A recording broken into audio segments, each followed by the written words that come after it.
If you're ready to step into a world that actually existed 5,000 years ago, a world more astonishing than any fantasy Hollywood has ever sold you, buckle up.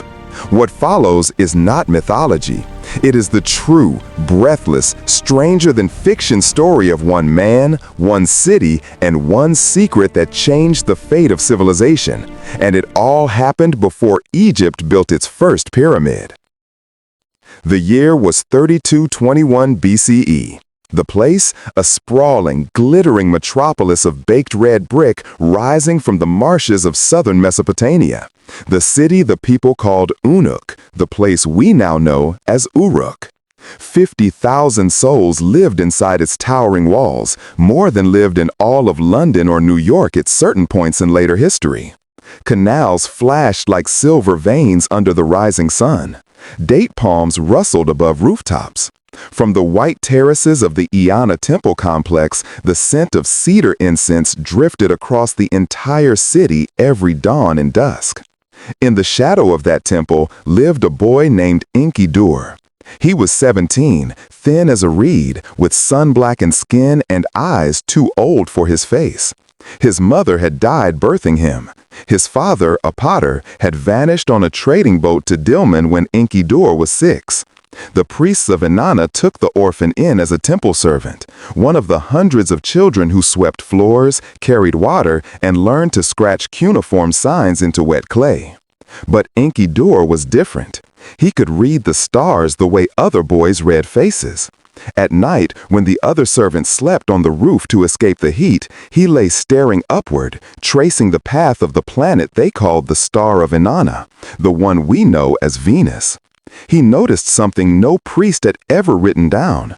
Every 8 years, the star drew a perfect 5-pointed line across the sky, a pentagram, a secret sign. One scorching afternoon in the month of Abu, everything changed. Enki-dur was hauling jars of sesame oil up the zigzag ramp of the great storehouse when he heard shouting from the harbor. A trading raft from the mysterious northern city of Habuba Kabira had arrived, carrying not barley or lapis lazuli, but a prisoner. A tall, pale-skinned man with hair the color of dried blood and eyes the pale blue of glacier ice. No one in Uruk had ever seen a man like him. He wore a cloak of wolf fur despite the heat and spoke a tongue that sounded like grinding stones. The priests dragged the stranger before the high priestess herself, the Inn of Inanna, a woman named Ninkili who was said to be 200 years old and still as beautiful as dawn. Enki-dur, invisible in the shadows with his oil jars, watched as the stranger was forced to his knees. Through a trembling translator from the reed marshes, the stranger gave his name, Korgal, Great Mountain Man, from a place he called Aratta, beyond 7 mountain ranges where snow never melted.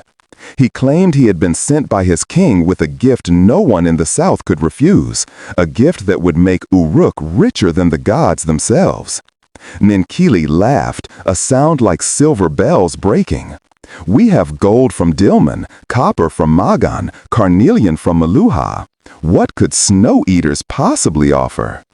Korgal smiled, and his teeth were sharp. We offer the secret of the blue fire that does not burn the hand, the fire that makes metal flow like water. We call it Anzakar. You would say, the breath of heaven. The hall fell silent. Every smith in Uruk knew that copper had to be melted at temperatures so fierce the clay crucibles cracked and the workmen's lungs filled with choking smoke. A fire that burned cold enough to touch yet melted metal? Impossible. Ninkili's eyes narrowed. Prove it. That night, under a sky blazing with stars, Korgal was given a courtyard, a furnace, charcoal, and a lump of green malachite ore. Enki-dur was ordered to serve as his assistant, because the boy was small, silent, and no one important would miss him if something went wrong. Korgal worked without sleep. He built the furnace differently, taller, narrower, with a clay pipe running from the bottom. He crushed charcoal into powder, mixed it with something that glittered like fish scales, and packed it around the ore. Then he took a leather bag made from an entire goat skin, attached it to the pipe, and began to squeeze it rhythmically with his massive arms. Air roared into the furnace. The flames turned not red, not orange, but an unearthly shimmering blue-white. The temperature soared. Within minutes, the malachite began to sweat beads of pure copper, bright, liquid, perfect. But that was only the beginning. Korgal reached into his wolf cloak and drew out a small leather pouch. From it, he shook 3 glistening drops of a silvery liquid metal that moved like quicksilver, yet shone golden in the firelight. When the drops touched the molten copper, something miraculous happened. The copper turned pale, almost white, and when it cooled, it rang like a temple bell when struck. It was harder than anything the Uruk smiths had ever forged, hard enough to hold an edge that could slice obsidian. The courtyard filled with priests, scribes, and finally Ninkili herself. They had just witnessed the birth of bronze, 10 bronze, 3,000 years before historians once believed it was invented. Korgal bowed. "The secret is yours, for a price." Ninkili's voice was soft as a snake. "Name it." "The king of Aratta demands the hand of Inanna." A gasp swept the crowd. The hand of Inanna was the most sacred object in the city. A life-size statue of the goddess fashioned entirely of electrum, gold mixed with silver, that gleamed like moonlight on water. Its eyes were lapis lazuli, its lips carnelian. Legend said that any king who possessed the hand would rule the world until the stars fell. Ninkili smiled the coldest smile Enki-dur had ever seen. "The hand of Inanna leaves this temple when the sky falls and the rivers run backward. You may take your blue fire and your wolf stank back to your mountains." Korgal's pale eyes never blinked. "Then the secret of Anzakar dies with me." He turned, as if to leave. That was when Enki-dur, silent, unnoticed Enki-dur, stepped forward and spoke for the first time in the presence of the great. His voice cracked like a child, but the words were steady. "Great En, may this worthless servant speak." Ninkili lifted an eyebrow. "Speak, Potter's son." "If the mountain man will not give us the secret, let us take it from him, not by force, but by cunning. Let me go with him to Aratta. I will learn where the golden drops come from. I will bring the secret home." The courtyard erupted in laughter.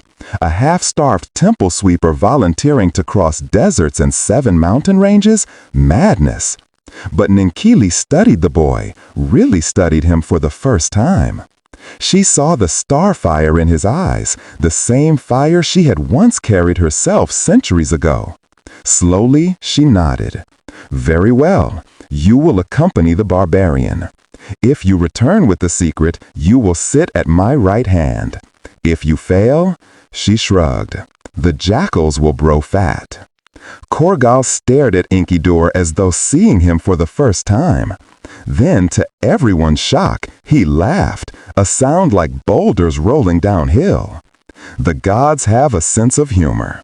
A child and an old wolf walking together into the mouth of winter. Let it be so. 3 days later, just before dawn, they left Uruk through the northern gate.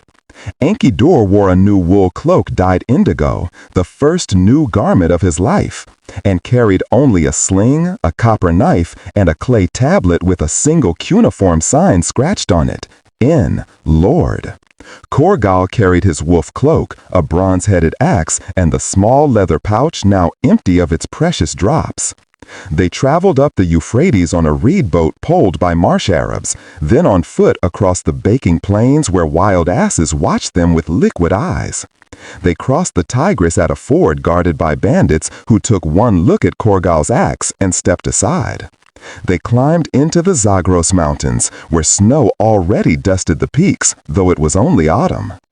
Every night, Korgal taught Enki-dur his language, harsh, guttural, beautiful. He spoke of Aratta, a city of black stone fortresses hanging from cliffs, where tin ran in rivers under the earth, and the king wore a crown of ibex horns plated with gold. He spoke of spirits that lived in the peaks and demanded blood for passage. Enki-dur listened, memorized, and at night when Kurgal slept, he scratched star maps on fragments of shell, marking the path of Venus. He began to suspect the golden drops were not metal at all, but something far stranger. Winter came early. Snowstorms screamed down the passes. They ate frozen locusts and drank snow melted in their mouths. Kurgal's beard turned white with rime. Enki-dur's lips cracked and bled.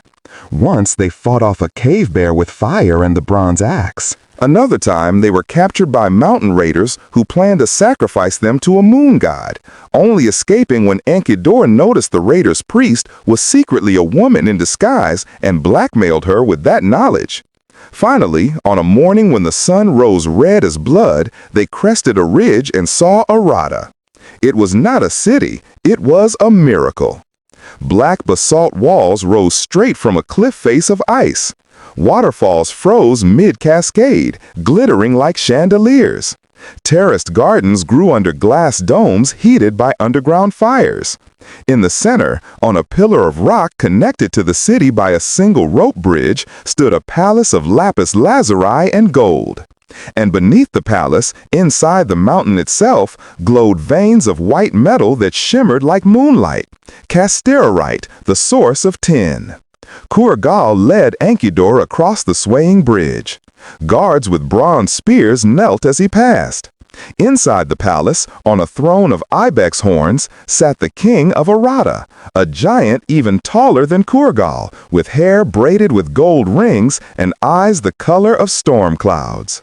The king spoke in the mountain tongue. Kurgal translated.